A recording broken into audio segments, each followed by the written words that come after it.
Segunda carta do apóstolo Pedro, capítulo 3. Pedro escreve assim: Amados, esta é agora a segunda epístola que vos escrevo. Em ambas procuro despertar com lembranças a vossa mente esclarecida, para que vos recordeis das palavras que anteriormente foram ditas pelos santos profetas, bem como do mandamento do nosso Senhor e Salvador, ensinado pelos vossos apóstolos. Tendo em conta, antes de tudo, que nos últimos dias virão escarnecedores com os seus escárnios, andando segundo as próprias paixões e dizendo: onde está a promessa da sua vinda? Porque desde que os pais dormiram, todas as coisas permanecem como desde o princípio da criação. Porque deliberadamente esquecem que de longo tempo houve céus bem como terra, a qual surgiu da água e através da água pela palavra de Deus, pela qual veio a perecer o mundo daquele tempo, afogado em água. Ora, os céus que agora existem e a terra, pela mesma palavra, têm sido entesourados para fogo, estando reservados para o dia do juízo e destruição dos homens ímpios. Há todavia uma coisa, amados, que não deveis esquecer: que para o Senhor um dia como 1000 anos, e 1000 anos como um dia. Não retarda o Senhor a sua promessa, como alguns a julgam demorada. Pelo contrário, Ele é longânimo para convosco, não querendo que nenhum pereça, senão que todos cheguem ao arrependimento. Virá, entretanto, como ladrão o dia do Senhor, no qual os céus passarão com estrepitoso estrondo, e os elementos se desfarão abrasados. Também a terra e as obras que nela existem serão atingidas. Visto que todas essas coisas hão de ser assim desfeitas, deveis ser tais como os que vivem em santo procedimento e piedade, esperando e apressando a vinda do dia de Deus, por causa do qual os céus incendiados serão desfeitos, e os elementos abrasados se derreterão. Nós, porém, segundo a sua promessa, esperamos novos céus e nova terra, nos quais habita a justiça. Por essa razão, pois, amados, esperando essas coisas, empenhai-vos por ser achados por Ele em paz, sem mácula e irrepreensíveis, e tende por salvação a longanimidade de nosso Senhor, como igualmente o nosso amado irmão Paulo vos escreveu, segundo a sabedoria que lhe foi dada, ao falar acerca desses assuntos, como de fato costuma fazer em todas as suas epístolas, nas quais há certas coisas difíceis de entender, que os ignorantes e instáveis deturpam, como também deturpam as demais escrituras para a própria destruição deles. Vós, pois, amados, prevenidos como estáis de antemão, acautelai-vos, não suceda que, arrastados pelo erro desses insubordinados, descaiais da vossa própria firmeza. Antes, crescei na graça e no conhecimento de nosso Senhor e Salvador Jesus Cristo. A Ele seja a glória, tanto agora como no dia eterno. Amém. Eu quero conversar um pouco com vocês hoje sobre exatamente o retorno do Rei. A segunda vinda de Cristo é a acrópole da nossa esperança, é o pináculo da fé cristã, é o ponto culminante da história. A segunda vinda de Cristo será o evento mais auspicioso, glorioso e estupendo de toda a história da humanidade. O fato de Jesus retornar prova para nós que a história não está à deriva. Ela não é como um caminhão sem freio ladeira abaixo. A história não está dando voltas em círculo como pensavam os gregos. A história caminha para uma consumação na vitória retumbante de Jesus Cristo e da sua igreja. Estejam certos disso. A mentira não prevalecerá sobre a verdade. Prestem bem atenção. A injustiça não dominará a justiça. O diabo não ganhará esta batalha. Jesus Cristo virá vitoriosamente, poderosamente, e colocará todos os seus inimigos debaixo dos seus pés. E Ele então reinará para sempre e sempre com a sua igreja. Jesus voltará e voltará pessoalmente. Ele não enviará um embaixador, ele pessoalmente virá. Ele voltará visivelmente, todo olho verá, até aqueles que o traspassaram. Ele voltará audivelmente, ouvida a voz do arcanjo e ressoada a trombeta de Deus, ele descerá dos céus com grande poder e muita glória. Ele voltará também repentinamente. Diz a Escritura que será num momento, num átomo de tempo, num instante, num abrir e fechar de olhos. A trombeta soará e Jesus virá gloriosamente para buscar a sua noiva. Jesus virá ainda inesperadamente. Vai ser como ladrão de noite. Não vai ser um dia óbvio. Vai ser um dia comum como qualquer outro. Quando você levanta e leva os filhos para a escola, ou os busca da escola e vai para o seu trabalho e retorna do seu trabalho, vai ser um dia assim que Jesus virá. Você não sabe o dia, você não sabe a hora, portanto devemos vigiar. Mas ainda mais, a segunda vinda do Senhor Jesus Cristo será inescapável. Vai ser como mulher grávida, estando grávida precisa dar à luz. Os homens maus, os homens ímpios, os homens que não querem acertar sua vida com Deus, não querem pensar nesse dia, querem negar esta verdade, porque esse dia certamente vai ter que encurralá-los, e eles vão ter que comparecer perante o justo e reto tribunal de Deus. E os homens tentam negar esta verdade, eles tentam esconder essa verdade, eles tentam distorcer essa verdade, mas nada nem ninguém pode evitar que Jesus Cristo volte, e volte gloriosamente para buscar a sua igreja. Jesus voltará gloriosamente, poderosamente, vitoriosamente. Ele matará o anticristo com o sopro da sua boca. Ele lançará no lago do fogo o diabo. Ele lançará no lago do fogo o falso profeta. Ele lançará no lago do fogo todos aqueles que não tiverem seus nomes escritos no livro da vida. E o último inimigo a ser vencido, a morte, também será lançada no lago do fogo. E então haverá novos céus e nova terra, nos quais habita a justiça. Jesus voltará. E é sobre isso que Pedro vai tratar neste texto que nós acabamos de ler. Então peço que você, com a Bíblia aberta, confira comigo, por gentileza. Pedro começa assim: amados, esta é agora a segunda carta que vos escrevo. É claro, nós temos a primeira carta e esta é a segunda. Ele diz: em ambas procuro despertar com lembranças a vossa mente esclarecida. Isso me dá um grande alívio, porque os apóstolos não tinham a pretensão de sempre trazer coisas novas.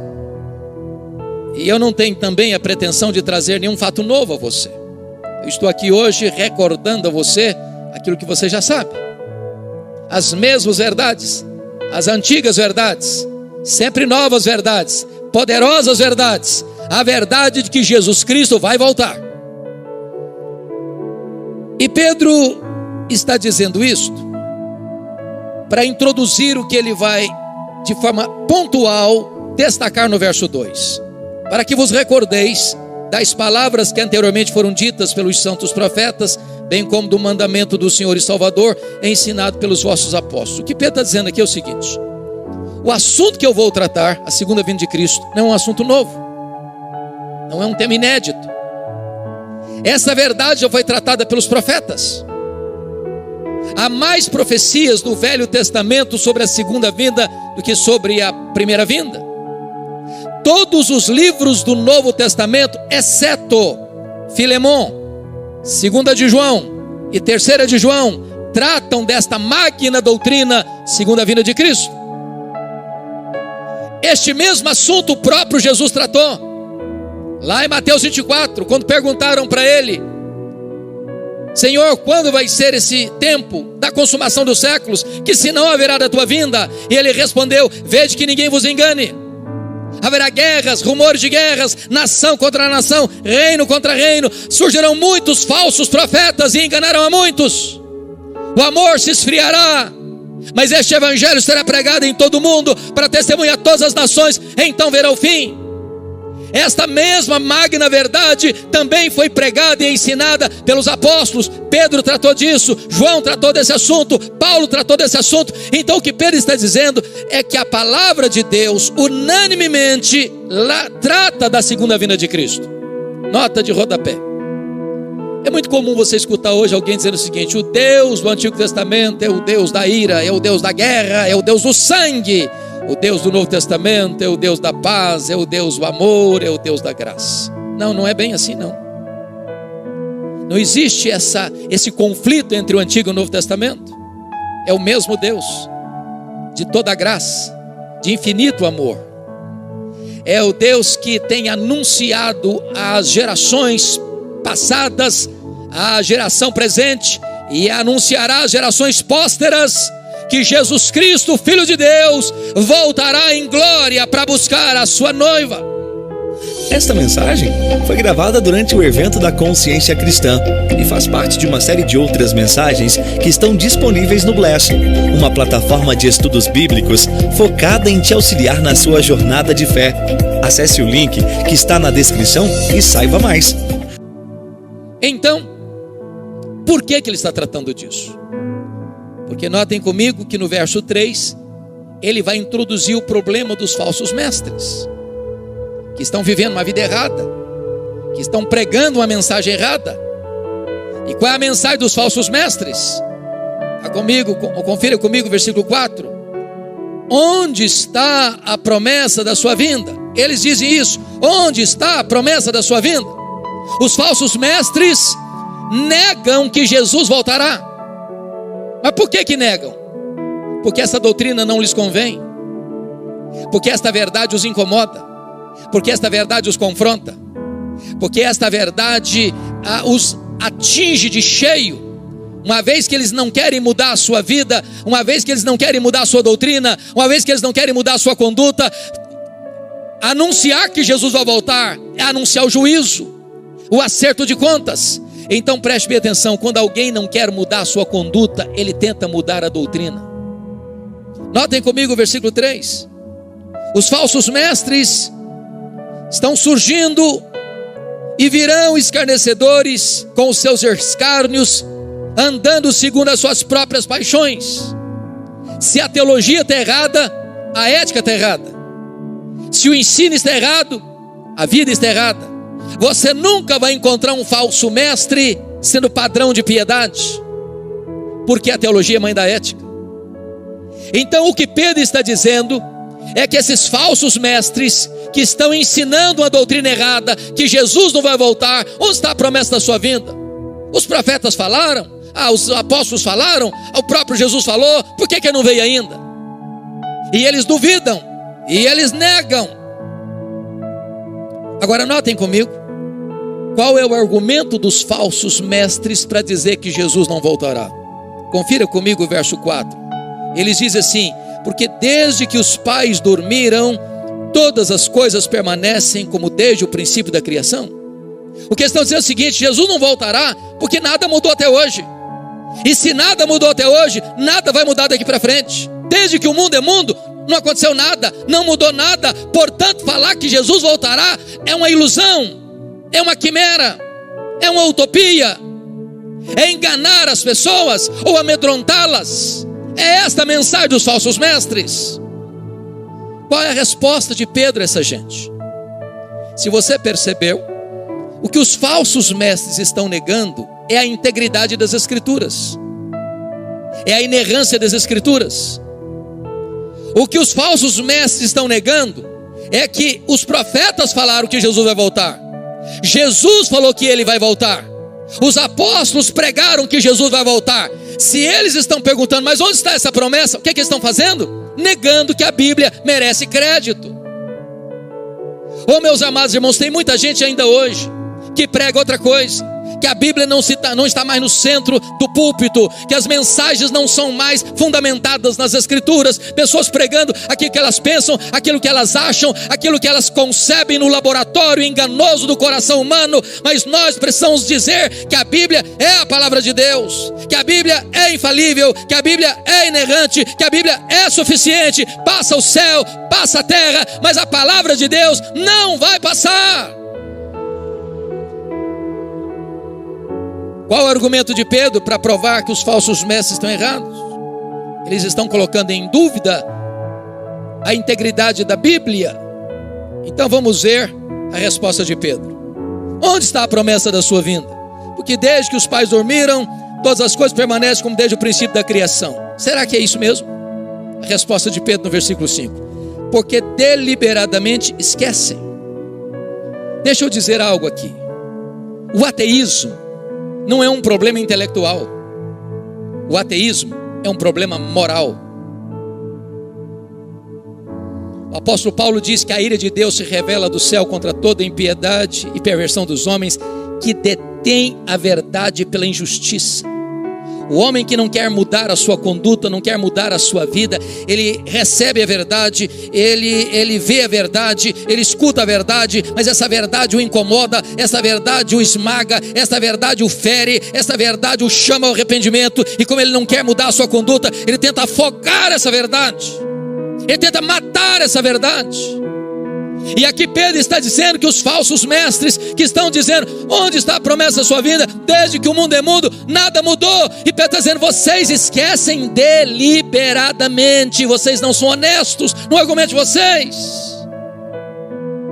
E Pedro vai dar 3 razões para mostrar que os falsos mestres não são honestos na argumentação deles. Primeiro argumento, confira comigo, versículo de número 5. Porque deliberadamente esquecem que de longo tempo houve céus bem como terra, a qual surgiu da água e através da água pela palavra de Deus. Então ele está dizendo assim: não mudou nada não, pois o mundo foi criado e criado pelo poder da palavra de Deus. Segundo argumento, versículo 6. Pela palavra de Deus veio a perecer o mundo daquele tempo afogado em água. Então, vocês estão dizendo que nada mudou? Vocês estão esquecendo que houve um dilúvio. E o dilúvio veio pelo poder da palavra de Deus. Esta palavra que vocês negam, esta palavra que vocês torcem, por ela Deus criou o mundo, e por ela Deus trouxe juízo ao mundo no dilúvio. Terceiro argumento de Pedro, confira comigo o versículo 7. Ora, os céus que agora existem e a terra, pela mesma palavra, têm sido entesourados para fogo. Em outras palavras, vocês estão negando que a Bíblia merece crédito, vocês estão negando que a Bíblia é uma palavra íntegra e verdadeira e infalível e inerrante, pois por essa palavra Deus criou o mundo, por essa palavra Deus trouxe juízo ao mundo no dilúvio, e por essa palavra Deus trará o juízo final, quando os céus e a terra serão entesourados para fogo e os elementos se desfarão abrasados. Esta é a palavra que não pode falhar. Eu chamo a sua atenção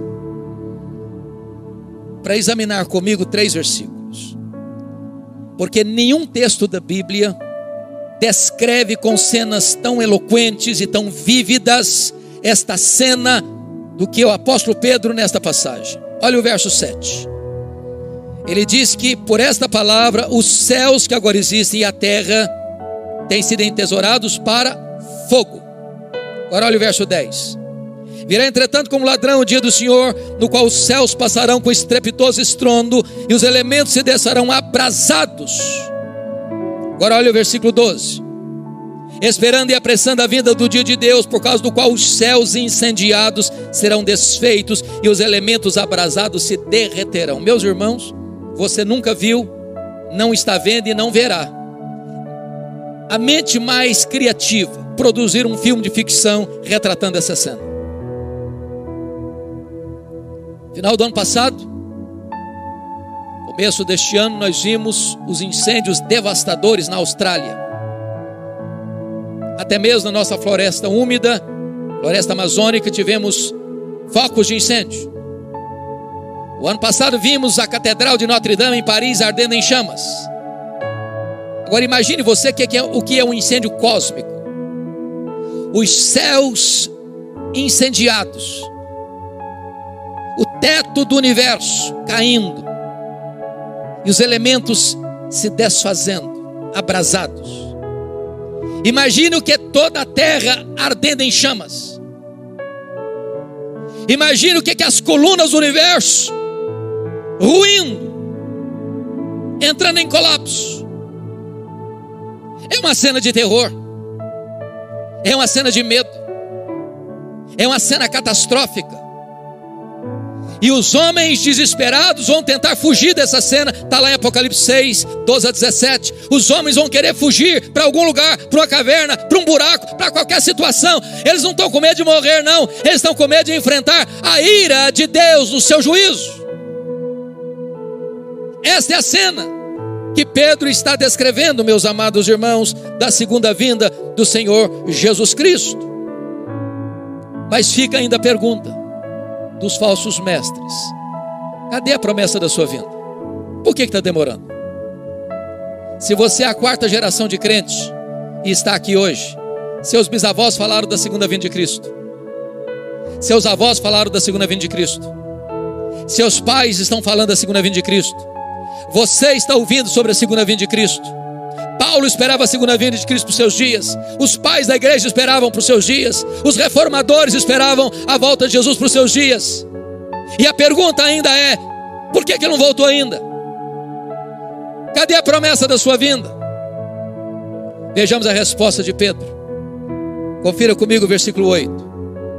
Há todavia uma coisa, amados, que não deveis esquecer, que para o Senhor um dia como 1000 anos, e 1000 anos como um dia.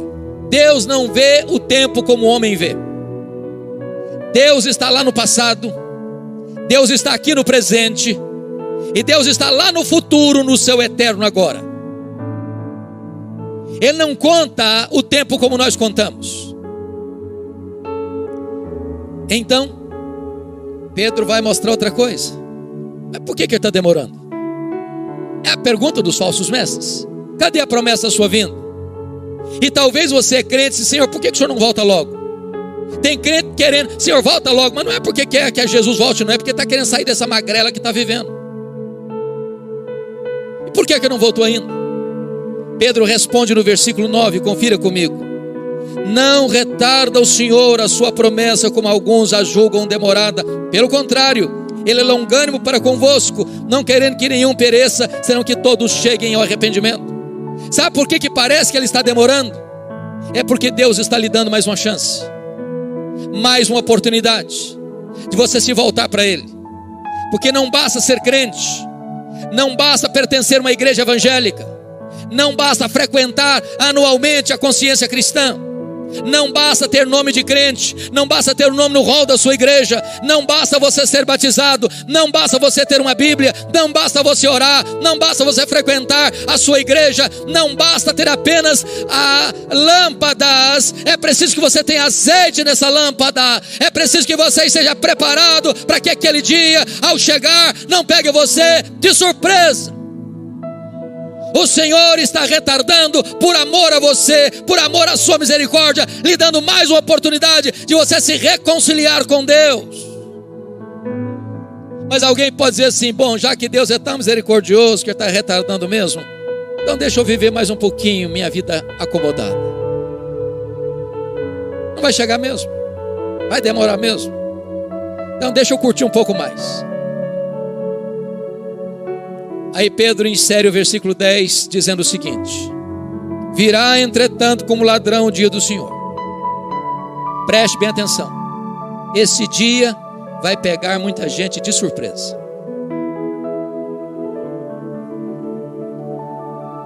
Além do mais, nem você nem eu, tendo saúde ou não tendo dinheiro ou não pode garantir que estaremos vivos, não podemos garantir que estaremos vivos amanhã, nem daqui a 5 minutos. Quando perguntaram para John Wesley, o que você gostaria de estar fazendo quando Jesus voltar? Ele respondeu: eu gostaria de estar fazendo o que eu faço todo dia. Todo dia eu estou esperando, todo dia estou preparado. Eu não sou filho das trevas para esse dia me pegar de surpresa. Eu sou filho da luz, estou aguardando este dia ansiosamente. Oh, amados irmãos, eu louvo a Deus porque Consciência Cristã escolheu esse tema para este ano. A segunda vinda de Cristo é uma doutrina que está sendo escanteada em muitas igrejas. Não se fala mais sobre esse assunto, não se canta mais sobre a segunda vinda de Cristo, não se prega mais sobre a segunda vinda de Cristo. O que se escuta hoje é que o homem está construindo um paraíso aqui. É a teologia da prosperidade, é a teologia do homem no centro, é a teologia da glória do homem na terra. E isso está esvaziando o povo da verdadeira esperança, dando ao povo um veneno mortal, morte na panela, enquanto que a esperança, a gloriosa esperança, a imarcessível esperança está sendo sonegada ao povo evangélico brasileiro. É necessário dizer que nós aguardamos o nosso glorioso Redentor. Lá no céu está a nossa pátria, lá no céu está a nossa herança, e é para lá que estamos indo. Aqui somos peregrinos, aqui somos forasteiros, aqui não temos território permanente, aqui não temos pátria permanente, aqui não temos herança permanente. A nossa pátria está no céu, e é do céu que aguardamos o nosso glorioso Redentor.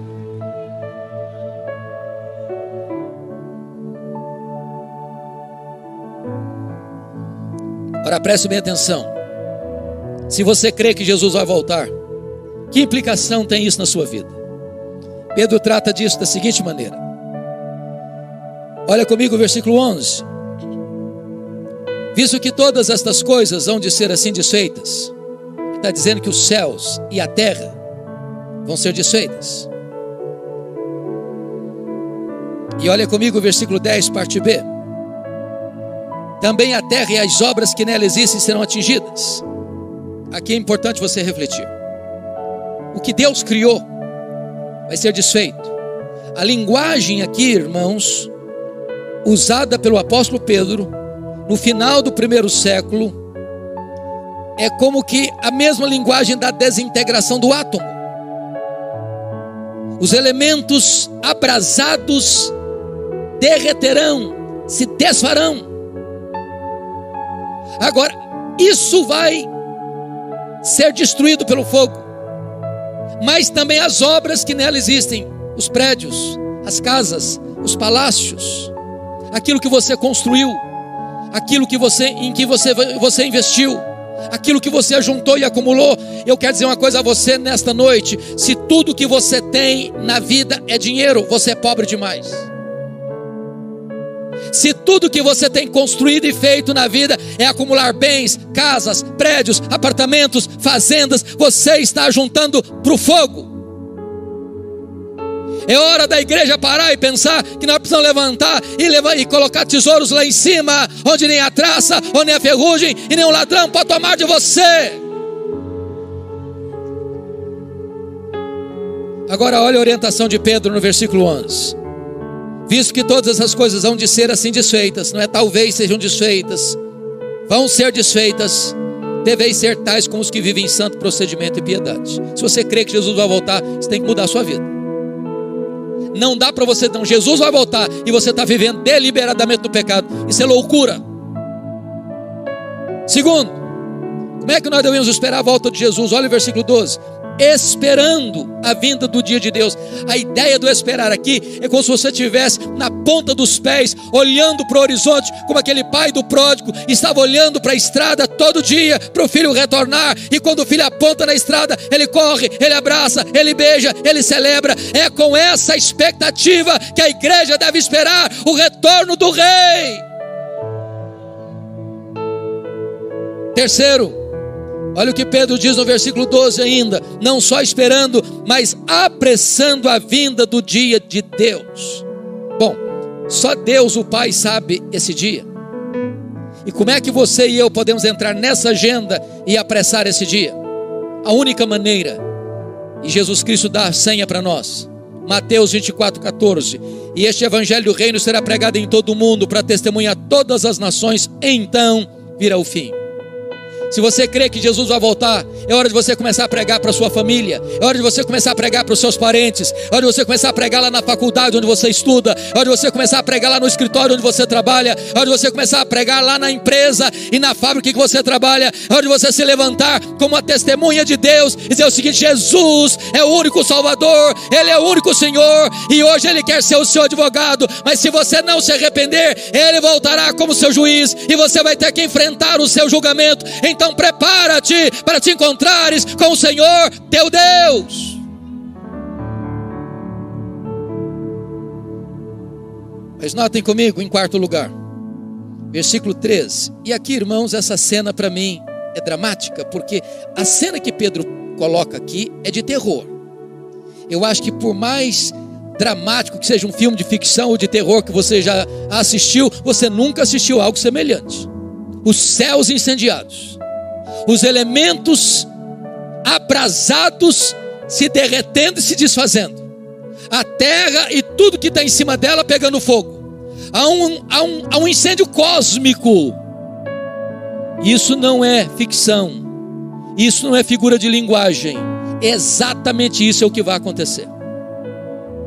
Você diz, bom, mas então vai ser uma coisa horrorosa, vai ser uma coisa terrível, vai ser uma coisa amedrontadora. Aí entra o versículo 13, confira comigo o versículo 13. E Pedro diz assim, nós, porém, note a adversativa. Sempre que você estiver lendo um texto, preste atenção nas conjunções adversativas. Mas, porém, entretanto, todavia, nós, porém, o povo de Deus, porém, a igreja de Deus, porém, aqueles que foram remidos e lavados no sangue do Cordeiro, porém, segundo a sua promessa, esperamos novos céus e nova terra. Esse dia vai ser dia de trevas para o ímpio, mas vai ser dia de luz para o crente. Esse dia vai ser o dia da nossa maior alegria, o dia da nossa maior vitória, quando o nosso glorioso Redentor surgir nas alturas. Os mortos em Cristo ressuscitarão primeiro, com corpos incorruptíveis, imortais e poderosos, gloriosos, espirituais, celestiais, semelhante ao corpo da sua glória. E nós, os que estivermos vivos, seremos transformados e arrebatados para encontrar o Senhor Jesus nos ares.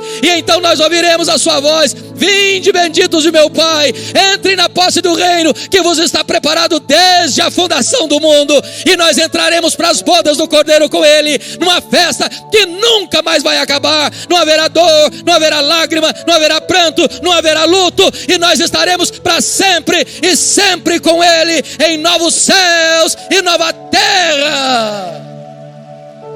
E eu quero concluir com Pedro, porque Pedro é um pregador, e todo pregador, além de expor a Escritura, ele aplica a Escritura. Então Pedro vai fazer no seu discurso, no seu sermão sobre a segunda vinda, sobre o retorno do rei, 4 aplicações práticas, e com essas eu termino a palavra. Primeira aplicação prática de Pedro, confira comigo o versículo 14. Por essa razão, note que por essa razão é uma palavra de consequência. Por essa razão, pois, amados, esperando essas coisas, que coisas? A volta gloriosa do rei. Empenhai-vos por ser achados por ele em paz, sem mácula e irrepreensíveis. Primeiro, se você crê que Jesus vai voltar, para de brigar, irmão. Para de fazer confusão. Para de ser encrenqueiro. Ô irmãos, eu fico constrangido com o que está acontecendo com a igreja evangélica brasileira. As brigas nas redes sociais. Eu sou calvinista, eu sou arminiano, e começam a brigar como se fossem inimigos. Aqui em cima, às vezes, a briga pode ser até no campo das ideias, mas aqui embaixo é uma briga de foice no escuro, onde pessoas machucam irmãos, humilham irmãos, ofendem irmãos. Nós precisamos de parar de ser crianças, termos maturidade. Nós somos aqueles que foram lavados no sangue do Cordeiro. Nós somos aqueles que foram remidos pelo nosso glorioso Redentor. Nós somos aqueles que foram habitados e revestidos com o poder do Espírito Santo. E nós não podemos ficar brigando uns com os outros. Nós precisamos viver em paz. Em paz. Há muita soberba, irmãos, no meio evangélico brasileiro. Soberba intelectual, soberba doutrinária. Talvez se nós fôssemos mais humildes, nós poderíamos ajudar mais, abençoar mais, cooperar mais, contribuir mais. pavimentar mais o caminho. Se você crê que Jesus vai voltar, é hora de você entender isso, que o Senhor nos ache em paz. Segunda aplicação de Pedro: aceitem a verdade. Eu acho belíssimos versos 15 e 16, confiram comigo. E tende por salvação a longanimidade de nosso Senhor, como igualmente o nosso amado irmão Paulo vos escreveu, segundo a sabedoria que lhe foi dada, ao falar acerca desses assuntos, como de fato costuma fazer em todas as suas epístolas, nas quais há certas coisas difíceis de entender, que os ignorantes deturpam, como também deturpam as demais escrituras, para a própria destruição deles. Eu fico aliviado quando Pedro diz isso, porque às vezes eu pensava que só eu achava que Paulo falava coisas difíceis. Mas o irmão Pedro, que era colega de Paulo, mas esse Paulo recebeu uma dose especial de sabedoria divina, porque ele fala algumas coisas que é difícil de entender. Mas o que é maravilhoso é que Pedro escreve essa carta no final da vida. Final da vida dele. Pastor, o senhor não está chutando, não? É isso mesmo? É sim. Eu posso provar para você que Pedro escreveu essa carta no final da vida dele. Vocês se lembram de João 21, 18 e 19? Quando Jesus está restaurando Pedro, lá no mar da Galileia, Jesus disse assim para Pedro: Pedro, você se lembra quando você prometeu que você daria a vida por mim? Morreria por mim? Pois é, Pedro, esse dia vai chegar. Só que não vai ser agora não. Agora você é jovem. É quando você ficar velho. Agora você vai para onde você quer. Mas quando você ficar velho, eles vão cingir você, eles vão pregar você, eles vão crucificar você. Mas você vai glorificar a Deus com esse gênero de morte. E Pedro ficou velho.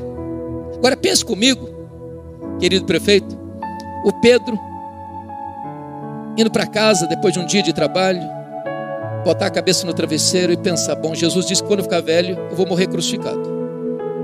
Ele está pregando um sermão, quando ele termina de pregar, vem de novo a mente dele: Jesus falou que quando eu ficar velho eu vou morrer crucificado.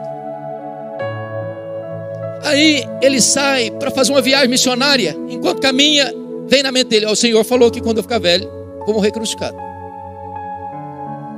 Se fosse você, como é que você se comportaria? Sabendo que na velhice você não vai se aposentar e morar numa casa de campo, nem numa casa de praia, mas que a velhice aguarda para você morte, e morte de cruz. Pois bem, quando ele está começando essa carta, lá no capítulo 1, versículo 14 e 15, ele diz assim: eu estou certo estou de que estou prestes a deixar o meu tabernáculo, estou prestes a morrer, como efetivamente nosso Senhor Jesus Cristo me revelou. Mas de minha parte, esforçar-me-ei diligentemente por fazer que a todo tempo, mesmo depois da minha partida, conservei lembrança de tudo. Pedro está dizendo o seguinte: Roma vai me matar.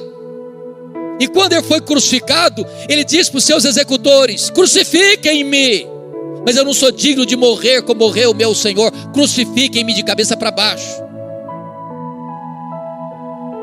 Agora ele está velho, vou escrever essa carta. E ele está dizendo que as cartas que Paulo escreveu já eram consideradas nas igrejas do primeiro século como escrituras canônicas. Esta verdade que você tem hoje já era considerada a palavra de Deus lá na época de Pedro. Firme-se nessa verdade, irmão. Eu quero encorajar vocês, queridos, a lerem a Bíblia todo este ano, a mergulharem na Bíblia, a estudarem a Bíblia, para vocês não serem inocentes e inúteis nas mãos dos espertalhões da fé, para vocês não serem manipulados pelos camelôs da fé. Estudem a Bíblia, leiam a Bíblia, meditem na Bíblia, vivam a Bíblia, preguem a Bíblia, comprometam-se com esta palavra. Terceira aplicação de Pedro, olha o versículo 17: vós, pois, amados, prevenidos como estáis de antemão, acautelai-vos. Não suceda que, arrastados pelo erro desses insubordinados, descaiais da vossa própria firmeza. Erros de quem? Dos falsos mestres, insubordinados, que não obedecem, que não se curvam, que não se submetem à autoridade da palavra de Deus. Então, um conselho que Pedro está dando é o seguinte: todo dia Todo dia eu recebo e-mails, eu recebo WhatsApp, pessoas: pastor, o senhor escutou o que o fulano disse? O senhor viu lá o que aquele pregador falou? O senhor viu lá que maluquice que o cara disse, que a Bíblia não é a palavra de Deus? O senhor viu lá que o camarada diz que ele e Deus é a mesma coisa, que ele não tem nenhum complexo de inferioridade em relação a Deus, porque ele é tão santo e tão justo como Deus? O senhor escutou isso? E o senhor escutou mais aquela heresia? E aí, irmão, sabe o que está dizendo? O tempo, amado, é curto demais para você ficar gastando tempo com as heresias. Para de ficar escutando essas coisas, para de ficar dando ouvido a essas coisas. Dedique o seu tempo para ler a Bíblia, para estudar a Bíblia, para escutar a sã doutrina, para se alimentar do trigo e não da palha. Irmão, não gaste o seu tempo com os falsos mestres, porque eles vão botar dúvida na sua mente, como o diabo botou dúvida na mente de Eva. Estude a Bíblia, mergulhe na Bíblia, prenda-se a esta verdade sublime, para que você não venha a ser enredado e fique fraco na fé e descaia da sua firmeza. Último conselho de Pedro: se você crê que Jesus vai voltar, olha o que ele diz no versículo 18: antes crescei na graça e no conhecimento de nosso Senhor e Salvador Jesus Cristo. Amado, hoje eu preciso ser melhor que ontem, amanhã preciso ser melhor que hoje. A vida não pode ser um zigue-zague, a vida não pode ser um alto e baixo todo dia. Nós precisamos caminhar para frente, nós precisamos caminhar para o alto, nós precisamos crescer. Primeiro conhecer, crescer no conhecimento. Crescer no conhecimento. Eu sou muito feliz, muito grato a Deus por algumas coisas. Eu acho, pastor, nós vivemos hoje no tempo mais importante e magnífico da história da humanidade. Ninguém viu o que nós estamos vendo. Ninguém. Esta conferência está sendo filmada. Mais gente vai ver o conteúdo dessa conferência depois do que está vendo presencialmente. Que coisa maravilhosa. Hoje, amados, nós temos Bíblia de estudo do que você puder imaginar: Bíblia para criança, Bíblia para adolescente, Bíblia para jovem, Bíblia para casais, Bíblia para adulto, Bíblia para velho, Bíblia para descasado, Bíblia para aposentado, Bíblia de tudo quanto é jeito que você quiser. Mas você pega e diz assim para o povo: vamos abrir a Bíblia lá em Miqueias. O povo começa a olhar lá em Gênesis. Analfabeto da Bíblia. Amados irmãos, está na hora de nós investirmos no conhecimento. Crescei no conhecimento. E mais, crescei na graça. Porque não basta só conhecer, amado. Tem muito crente que sabe demais, mas está seco igual um poste, está árido igual um deserto. Não basta ter luz na cabeça, é preciso ter fogo no coração. É preciso ser cheio do Espírito Santo. É preciso viver uma vida de piedade, de santidade, de irrepreensibilidade. É preciso ter azeite na sua lâmpada. É preciso estar cheio do Espírito Santo de Deus. E Pedro termina o seu sermão com a doxologia. A ele, ao Rei, seja a glória, tanto agora como no dia eterno. Os púlpitos precisam voltar a ser cristocêntricos